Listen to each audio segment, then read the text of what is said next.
सुबह की पहली किरण खिड़की से छनकर जमीन पर सुनहरी लकीरें खींच रही थी। रामेश्वर चारपाई से उठकर धीरे धीरे बाहर आया। आंखों के नीचे हल्के काले घेरे और चेहरे पर नींद से ज्यादा चिंता का बोझ। गीता ने रसोई से आवाज दी, इतनी जल्दी क्यों उठ गए? अभी तो 5 भी नहीं बजे। रामेश्वर ने हौले से मुस्कुराकर कहा, गीता, वक्त बहुत कम है और काम ज्यादा। ज़ारा के सपने पूरे करने हैं। नींद फिर किसी और जन्म में ले लूंगा। गीता ने उसकी आंखों में गहराई से देखा। वहां एक पिता का जज्बा था जो अपनी बेटी के लिए किसी भी हद तक जाने को तैयार था। ज़ारा अभी सो रही थी। उसके सिरहाने किताबें बिखरी थीं।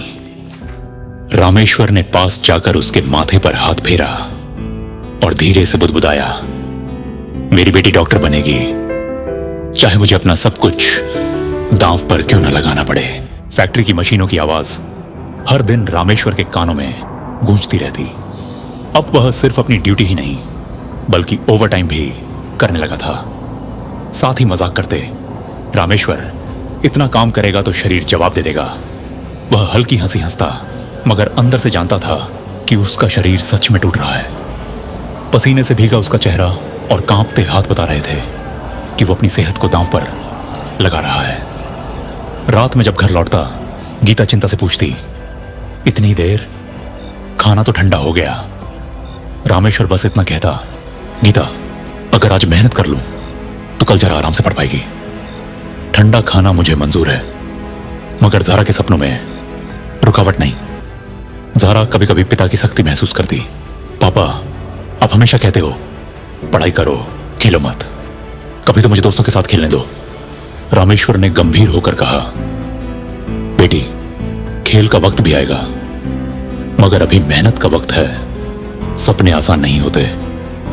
ज़ारा गुस्से से होंठ फुला लेती और उसे लगता कि उसके पापा बहुत सख्त हैं, मगर उसे यह नहीं पता था कि उसके पिता हर पल उसके लिए अपनी जान खपा रहे हैं। एक रात गीता ने देखा कि रामेश्वर खांसते खांसते देर तक जागा रहा। उसने धीमे स्वर में कहा, इतनी मेहनत कर रहे हो, डॉक्टर को दिखा लो। रामेश्वर ने हंसते हुए जवाब दिया, डॉक्टर? गीता, डॉक्टर तो मेरी ज़ारा बनेगी, मैं क्यों पैसे बर्बाद करूं? गीता की आंखें भर आईं। तुम अपनी जान की परवाह क्यों नहीं करते? रामेश्वर ने उसके हाथ पकड़ लिए। मैं अपनी जान से भी ज्यादा ज़ारा की पढ़ाई की परवाह करता हूं।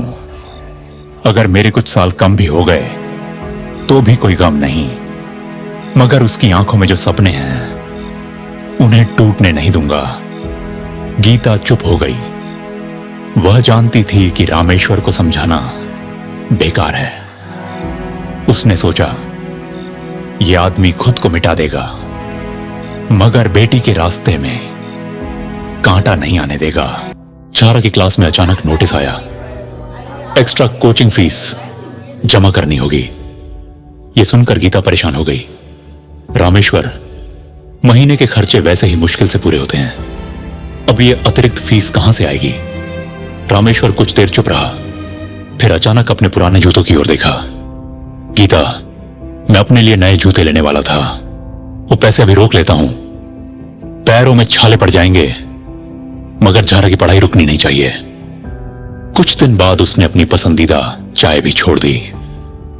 बाजार से सामान लाते वक्त गीता बोली, इतने सालों से रोज शाम की चाय तुम्हारा सहारा थी, अब क्यों नहीं?